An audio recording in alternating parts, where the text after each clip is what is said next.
Welcome back to Offworld, the show where we talk about all things space exploration and pop culture. I'm Ariel Waldman. And I'm Norm Chan. And today we're going to be talking about a movie that just came out. We saw it. It is Ad Astra. Yes. So spoiler alert, we are going to talk about the full movie.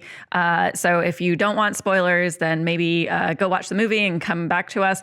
But if you're okay with spoilers and want to figure out like if the movie's right for you, definitely jump in. Let's take a listen. Okay, so we are talking about Ad Astra, and we have a really awesome guest, a repeat guest, which I'm really excited to have back on the show. Doug, can you please introduce yourself and say a little bit about what you do? Sure. My name's Doug Vakoch. I'm president of METI, an organization dedicated to messaging extraterrestrial intelligence. I'm also a clinical psychologist with a private practice in the San Francisco Bay Area. So this movie seems right up your alley. It seems to check a lot of boxes. It does. It does. How can you not like something that captures two of the great passions? Mm. Yeah. So let's just get right into like, what are your overall thoughts about Ad Astra, just generally as a movie? You know, everyone likes a good space adventure, an action film, and this one has it. From fierce baboons out to kill you in zero gravity, a moon buggy chase with space pirates, but it also has a more introspective element, and so I thought it was a nice balance. I enjoyed it. Yeah, for me, I felt like the movie was like not balanced because I loved the space adventure aspect of it, but the plot was a little.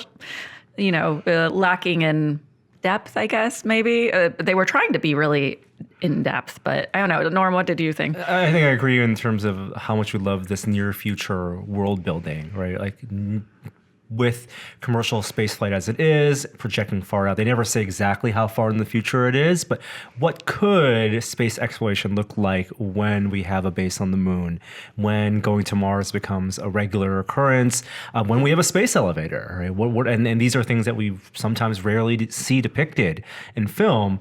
And when being an astronaut seems to be like an established profession with lots of people who are astronauts who may not go to the moon because they're running the space elevator. That I thought was really, really cool. Yeah, Doug, what was some of your favorite depictions just overall? Well, I think I would disagree with your characterization. So I liked the depiction of the future, and yeah, there was a certain subtlety, there was a certain slowness of the pace, but I thought there was a real unfolding of what it's like for an astronaut. So I think, the key to good science fiction is create this other world that is informed by science, but then talk about how we as human beings live in that world. So I think it's always the temptation to imagine being an astronaut in the far future is going to be like being an astronaut right now. And I think that's not the case. So I think that's something that they were able to pick up on. That's true. What about like the visual depictions? Like what was your favorite visual depiction? I envy anyone who can have a huge antenna that is devoted to search for extraterrestrials. So I got to give it that. And they have one in Earth orbit and one out at Neptune as well. Yeah, well, I mean, so for me, like one of the favorite visual depictions was some of the moon scenes. So it's like they're on the moon, and the moon is a disputed territory, and that gets into some of the international treaties of, where no one can own the moon, but at the same time, the U.S. has put forth laws where what you mine, you own, and so the idea that there's disputed territory and people are sort of there's moon pirates and everything depicted on the moon, and then you see them on this moon buggy, and they're trying to get away from these moon pirates, and they go into the darkness of a crater, and so you see it go from that bright white to that really dark, crisp darkness into the crater. That I thought just like it's really beautiful filmmaking. So what captured you was a lot of these kind of big vista, great visuals. Mm-hmm. For me, I liked the little subtle details, so that, as you were saying, Norm, it's sort of like the world that we have now projected into the future. You take a trip to Mars, and when you get in, it's like being in a New York subway station, and there's actually you the just subway go straight franchise. Underground. Yeah. That was actually really nice to see. They never made it exactly clear the purpose of the settlements and the the bases on the moon, was it just to be a spaceport? They did say that, these are regular flights, right? It would be a commercial flight to the moon. And so they had, interestingly, that the quarantine period, a whole well thought out process of how these flights would go. But why did we have this space? I think some of these answers were given really in passing. So as you were pointing about, there are these disputed areas, and they're mining companies. So there's a commercial reason. And when you think about it, if you're going to be building a huge antenna around another planet, you don't want to schlep all the raw materials from Earth. And so actually, that's one of the rationales for going to the moon, of being able to do mining and create something of commercial value there. Yeah, well, and I sort of read it as the moon is a commercial space, more or less, but Mars is a military space where sort of they have a secret outpost so that they can maintain communications and everything. So you just see him go straight underground, and then he's just in the military facilities, more or less. So a big part of the movie, and a big part why I'm excited to have you on the show, Doug, is because the film, this is a major part of the spoiler, but, the film shows that the main character goes out to Neptune and to get his dad, who's out there, and his dad discovered that the answer to SETI, the answer to searching for extraterrestrial intelligence, is that, yes, we are alone. And he goes kind of bonkers because of that, more or less. Like, what are your thoughts on that? Well, does that worry you that we might go bonkers if we get a definitive, yes, we are alone? I think he went bonkers because it was devastating to his worldview, because he knew that there are aliens out there. And I think they really captured that nicely throughout with a number of the astronauts. This was a religious quest. This was knowing our destiny and that we're connected to something bigger. And I think discovering that we're not in this scenario was devastating to him. I don't think it maps on to the SETI scientists I know who are really holding that possibility that maybe there's no one out there. I think at one level, it was implausible to be able to claim that you can know that there are no intelligent civilizations out there. I mean, even if you have an extensive search, can you really get all of the billions of galaxies? But I think, again, this is a case where there was some subtlety built in, because what they're saying is that survey also looked for any microbial life on other planets. And now, we go outside, we look at these stars, all of them have planets. Many of them may be potentially inhabitable. But in this science fiction film, what they found after looking at presumably millions of planets is that there was not even bacteria on any of them, which they could tell by changes to the atmosphere. Of all the kind of far-fetched technologies in terms of how long it takes to travel between the planets here, it seemed like that was the biggest jump. The fact that, one, I want to hear, would it make sense for there to be some type of research facility at Neptune or at the edge of the solar system? What benefits we actually get from that? Is that something that has any grounding in reality? And two, how could we actually see microbial life across not only our galaxy but the universe from that perspective? Great questions. First of all, is there any advantage to going out as far as Neptune for searching for extraterrestrials? There isn't. I mean, there are advantages to getting away from the TV and radio signals that we generate on Earth. So there have been serious discussions about putting an observatory on the far side of the moon where it's shielded from Earth. But to then go the next step out and say all the way to the outer solar system just doesn't make sense. But your second question was, from there, could you actually see? Right. Yeah, could you see bacteria? Yeah, you could, because that's not too far in our future. In the next 20 years or so, we will have orbiting spacecraft that will be able to look at the atmospheres of other planets and tell whether those atmospheres show there's microbial life. So Earth has been giving off evidence for 2 billion years that there's simple life. And that's something that is within our grasp right now. So if you look at 1 million planets and none of them have even simple bacteria, then that's looking pretty devastating for getting intelligent life. So I think you got to take those extra leaps. They're not going to, if you don't find any radio signals, what do you say? Well, maybe they weren't transmitting. Maybe they're transmitted at a different frequency. But if there isn't even simple life, you're not going to have intelligent life. So it's not so far-fetched for him to jump to that conclusion after the decades that he spent. But I think that's an example in this film that you have to make some inferences and you have to have some leaps. Like when they're trying to communicate, as you were saying, there's this base on Mars that's used to communicate with Neptune. Well, if you look at the film, it looks like this is something that's happening in a few minutes. It would take 8 hours for that round trip exchange. But if you give them a little credit and say, well, this shot could indicate a long period of time, then you can interpret it. You can interpret it to make sense. Yes, yeah, I did find it funny when he's like, Dad, I'm really trying to get a hold of you. And then he's like waiting for it's like it shows in the film like just a few seconds pass and he's like, oh, why didn't he respond? I was just like, wow, like that's some intensive, like faster than light communication there. I mean, I have a question of like, that whole thing of getting onto the far side of the moon to block out our own radio signals and everything.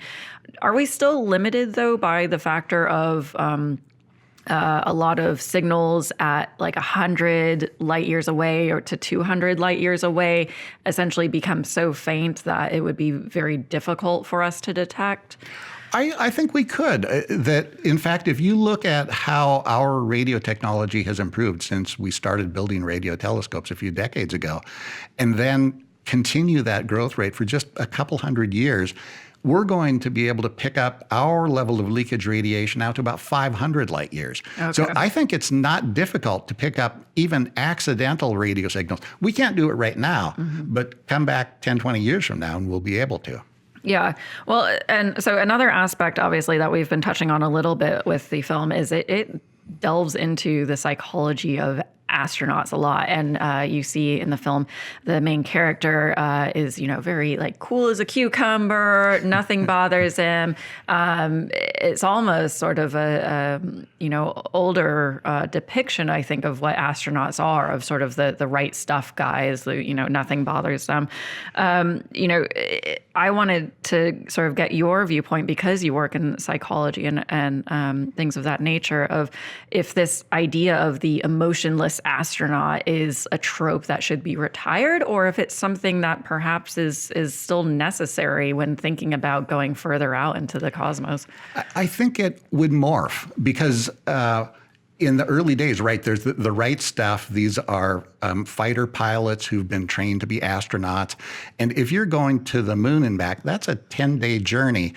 If it's tough, you're having problems with your crewmates, just suck it up and deal with it. You don't feel good because you're bloated and you're floating around in zero G. Tough it out. But when the missions become as long as going to the outer solar system, you don't have that luxury. And so then the question is, what's the new right stuff look like?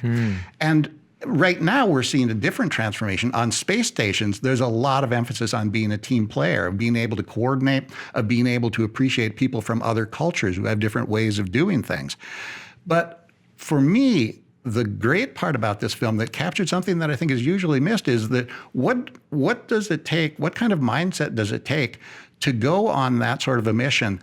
Brad Pitt's character says, I compartmentalize. I have these strong feelings of rage, but I have them submerged. Is that really a viable strategy? I think what I saw is not just what are the pressures of being in space, but what are the pressures of someone who's getting ready to go to space? As you say, he's cool. His pulse never goes above 80 beats per minute, even when he's plummeting to his what seems like an imminent death. But it's like, I'm doing the best I can. But he's focusing, as he puts it, on the most important thing right now. And as he was getting ready to go out into space, that did not include Liv Tyler, his wife. I mean, she was like, you're a distraction, lady. And so that does not make for a nurturing relationship. If that's your mindset, everything is focused on the mission. I guess that was the big theme of the movie, right? It was unbalanced toward this focus and this kind of compartmentalization of all that stress. Yeah. And it's really interesting to talk about how the differences between that right stuff era, because presumably that's like more risky than the space travel they're depicting. It's almost routine, the kind of missions they're going on. So it's more about endurance and long-term effects than it is about the immediate fear of death from experimental rockets. And we saw what happens then when the astronauts who are used to those routine missions get thrown into a situation where it's not routine. You know, the folks on the shuttle that brought Brad Pitt from the moon to Mars, as he described them, these are scientists, these are technicians, they're very cool about the whole thing. But then when there's a disaster, the captain gets killed and the second in command has to take over, he's just out of his depth completely. Yeah. That was at least amazing to watch. The people who are just like, man, you are not cut out for space for sure, because they're freaking out. And you can see, you know, how quickly that leads to the death of other astronauts. And it's not realistic that they would be freaking out, that someone who freaks out would be selected on those missions, because one of the things, you know, as Brad Pitt's trying to break in so that to their spaceship so he can hitch a ride to Neptune, the new captain is now saying, mission control, what do I do? Give me directions. Anyone who's going to Neptune is going to be used to acting autonomously. That's the big shift, even from our current missions. You know, right now, someone is even at the moon, they have a problem, they call mission control. In 2 seconds, they can get an answer. You know, at Mars, it could take up to 40 minutes for a round trip exchange. Yeah, absolutely. Well, and some of the other ways that we see depicted in the film of people dealing with psychology, although it was left unsure if it was actually effective, was we see Brad Pitt in a room with video projections of Earth and birds and things of that nature. And I actually kind of appreciated that because it shows like a more present day version of a holodeck, because it's not a holodeck at all. It's just video projections and sounds and everything. But they're clearly like, maybe some holodeck like time will be like fine, but it's just video projections. Yeah, it reminded me, it's a depiction of the movie Sunshine had something Yes. similar. The astronauts there would kind of relax and decompress in these with visual stimuli. Is that something that works? Well, so far, astronauts haven't needed that, because if you're in the International Space Station, the thing they love to do when they've got some free time is to look out the window and see the Earth below. And even from the moon, you can see this fragile blue marble up in space. But when you get out to Mars or beyond, that's all gone. And so it's part of that connection of being able to look back evokes what some have called the overview effect, that you get a new perspective now on life on Earth. And when you're an astronaut, even if you're up at the space station for several months, a year, it's a constant reminder of what you have to return to. That's all going to be gone if you get so far away you can't see Earth. Yeah. Do you think like immersive video is helpful, or do you think it'll need to be a bit more tactile for... You know, I think there'll be an emphasis on a lot of different modalities. It could be scent, it could be sounds, but yeah, you're right. I mean, it was a little bit crude in the depiction in Ad Astra. You see instruments hanging on the walls, and this is not a full-blown holodeck. What about the tests that he had to go through regularly? And So these are psych evaluations. So it's, you know, I slept 8 hours last night, no bad dreams, I'm feeling calm, I'm on task. And as he was doing that, there was a little monitor on his neck. And then immediately afterwards, so this is being monitored, he gets the go-ahead, you passed your psych eval. And so those sorts of monitorings are important, but it's also really hard for astronauts to be honest, because they say, I'm really feeling depressed, I'm really feeling anxious. They worry that they're not going to get to go on another mission. And so the way it's done in the real world is you have a psychologist back at NASA who doesn't talk with other people, and you can talk about the problems you're having in confidence. Or you can do something we saw a little hint of when he went to his own personal computer and he downloaded a file. If you have your own little mini PC and a thumb drive, you now have a therapist on a thumb drive. So you can get some guidance in how to deal with conflicts with other astronauts with signs of depression. Those are actually being developed for astronauts to use. That's pretty cool. Like, where do you think, astronauts need to go to from here, like in terms of like going to Mars, and you know everyone's focused on going to Mars, and you're talking about vulnerability and things sort of grounding you more to Earth. Is there any more parts to the equation that really people are needing to look into, or are those kind of two elements like enough to like make sure that we have astronauts that don't exactly lose it on these long duration missions. Well, I think the bigger issue, so I think the idea of being isolated for long periods of time or being bored, because really think about it, these astronauts have been selected to be these great explorers and to just kind of jump in. Once they get to Mars, they're going to be in their element. So how do you survive the boredom of months on the way there and months on the way back? I think we've gotten some clues about what astronauts can do. Some of the astronauts have been very good at using social media to communicate with folks back home. And I think one of the big challenges, especially on one of these monumental missions of going to moon, being the first man or woman to step on the moon or on Mars, you come home, how do you ever beat that? How do you ever find something that's going to be better than that? So I think those are some of the real challenges. You need to think, especially after you've done your main mission, now what is going to happen to me after I get home? Yeah, well, and I feel like I see astronauts struggle with that today because I see astronauts come back from going in space and then they launch a company or have some big effort, but it's never, they never get to introduced any further about like, well, they created this great company. It's like, nope, they went to space. Like that defines them. That defines them. Yeah. But I thought that was actually the nice element of how did Brad Pitt's character deal with going out into space. He's searching for, he wants some kind of reconciliation with his father. And ultimately, at the end, he realized he had to let go of his father. And, he confronted his dad. He hadn't seen him since he was 16. And his dad said, I never loved you. And he says, I understand that. And it's okay. But I'm taking you home again. And bringing him back home, his dad said, you have to let me go. And to me, what was so beautiful about that is both of them let go. Because Tommy Lee Jones' character, his dad, had been out there saying, I have to keep on this mission. I cannot stop. There's an infinite amount of work to do. And at the end, he said, I have to let go and you have to let me go. And it was only when he let go that Brad Pitt could come back using that same core characteristic of focusing on the most important thing at hand. But now it wasn't a space mission. Now it was a good cup of coffee and his wife. Yeah. Yeah. And then we also don't see, in the real world, these one-way missions, right? Like the mission Tommy Lee Jones went and his crew, presumably, they weren't expecting to come back. And so could we see that as potentially, a directive going forward or a want? Absolutely. Well, we saw it on the Mars colony because remember, the director of operations said she was born on Mars. She went on a vacation when she was a child to Earth, but she has lived her whole life on Mars. And so that's where you really start getting into some of the psychological problems, because if you can pick your astronauts and they complete their mission, you can screen them as much as you want and find people who really probably will be able to stand the challenges.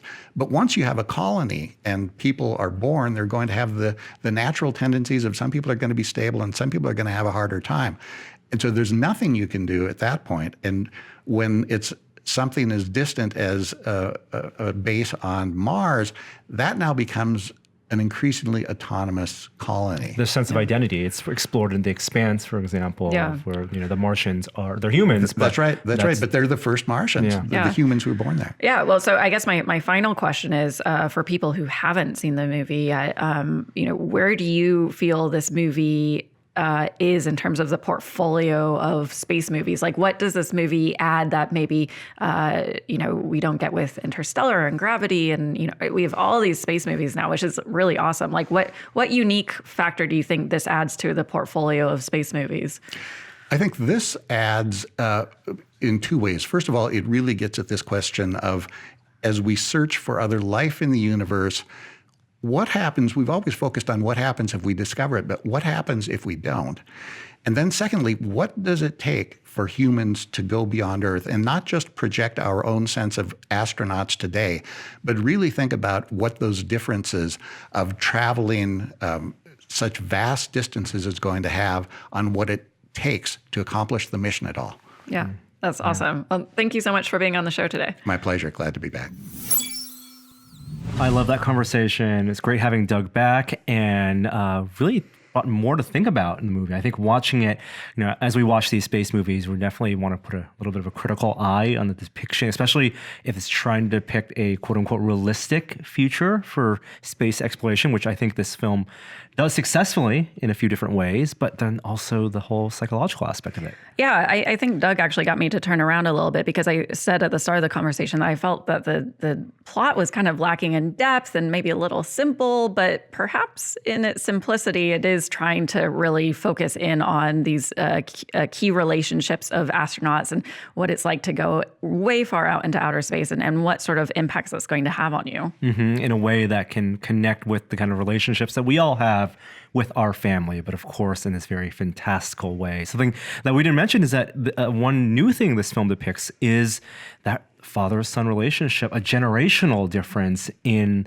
the space program, which we eventually will get to, right? NASA's only been around for so many years, but there will eventually be astronauts that may be the children of other astronauts. Well, yeah. I mean, Richard Garriott is the son of Owen Garriott, so that's a father-son astronaut duo. So we have a little bit instances of it, but also, there were the generational aspects of the woman who lives on Mars, and her parents are astronauts, and maybe she's not an astronaut per se, but she's definitely on that sort of spacefaring generational, timeline. Yeah. And the film, I think, definitely pays homage to a lot of the other great space movies of the past, from 2001 to even things more recently like Interstellar. Definitely, if you're going to see it, watching the biggest screen possible is the other recommendation, since there are a lot of beautiful visuals in there.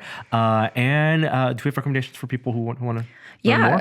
So Doug has a really great book called The Psychology of Space Exploration that you might want to check out. Contemporary Research in Historical Perspective. So if you are really into how psychology impacts human spaceflight and things of that nature, definitely check out that book. And we'll have more talk of other space-related movies in the future on Offworld. You can always listen to us as a podcast as well. Just go to tested.com/offworld. But thanks for listening or watching, and we'll see you next time.